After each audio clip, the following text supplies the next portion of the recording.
നമസ്കാരം. എൻ്റെ പേര് മധുജൻ എന്നാണ്. ഞാൻ ഒരു സൈക്കോളജിസ്റ്റാണ്.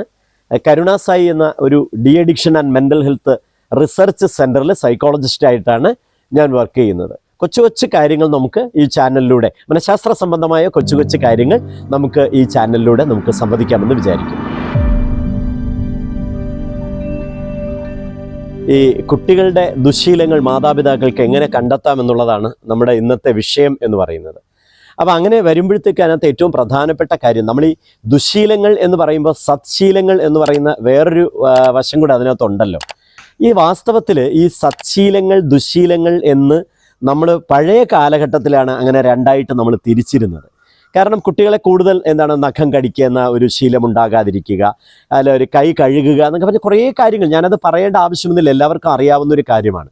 പക്ഷേ ഇനിയുള്ള കുട്ടികളിൽ നമ്മളങ്ങനെ സത്ശീലങ്ങൾ ദുശ്ശീലങ്ങൾ എന്നിങ്ങനെ തിരിക്കാതിരിക്കുന്നതാണ് ഏറ്റവും പ്രധാനപ്പെട്ട കാര്യം എന്ന് പറയുന്നത്. അതിന് പകരം അവരുടെ സ്വഭാവ രൂപീകരണത്തിന് അല്ലെങ്കിൽ അവരുടെ പെരുമാറ്റ രൂപീകരണത്തിന് തടസ്സം നിൽക്കുന്നതായ കാര്യങ്ങൾ രക്ഷിതാക്കൾ കണ്ടെത്തുക എന്നുള്ളതാണ്.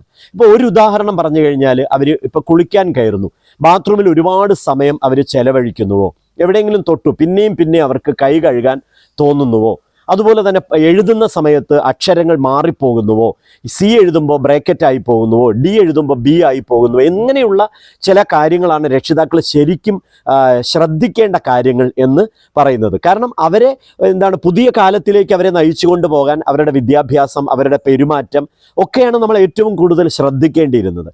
പണ്ടാണ് നമ്മൾ എന്ത് ചെയ്യപ്പെട്ടത്, കുറേ ഈ മൂല്യബോധം ഉണ്ടാക്കാൻ വേണ്ടിയിട്ടാണ് സദാചാരങ്ങളിലൂടെ നമ്മൾ പോയിട്ടാണ് സത്ശീലങ്ങളും അല്ലെങ്കിൽ സത്യം, ധർമ്മം, ശാന്തി, പ്രേമം, അഹിംസ തുടങ്ങിയ സത്ശീലങ്ങളൊക്കെ നമ്മൾ പറഞ്ഞല്ലോ.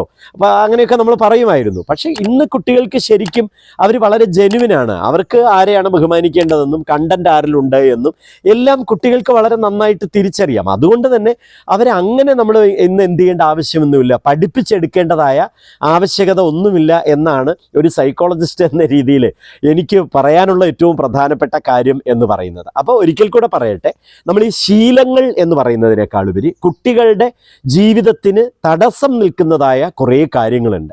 അത് നമ്മൾ കണ്ടെത്തുക. അത് അവരുടെ, ഞാൻ നേരത്തെ പറഞ്ഞില്ലേ, ചില ഒബ്സസീവ് തോട്ട്സ് ആയിട്ടുള്ള, ചുരുക്കത്തിൽ പറഞ്ഞാൽ ചിന്തകളിലും വികാരങ്ങളിലും നിൽക്കുന്ന തടസ്സങ്ങൾ രക്ഷിതാക്കൾക്ക് കണ്ടെത്താൻ കഴിയണം.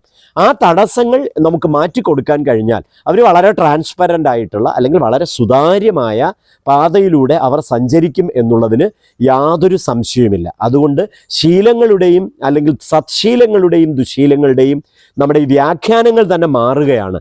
അതിന് പകരം ജീവിത പാതകളിൽ ഒരു കാര്യം കൂടെ പറയട്ടെ, എല്ലാ പക്ഷിമൃഗാദികളും ജീവിക്കുമ്പോൾ മനുഷ്യൻ ജീവിതം നയിക്കുകയാണ്.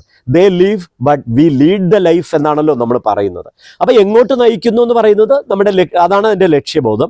ഏതിലൂടെ നയിക്കുന്നു എന്നതാണ് നമ്മുടെ മാർഗബോധം. അപ്പോൾ അവരെ വളരെ ഗോൾ ഓറിയൻറ്റഡ് ആക്കുക എന്നുള്ളതാണ് ഏറ്റവും പ്രധാനമായ ഒരു കാര്യം എന്ന് പറയുന്നത്.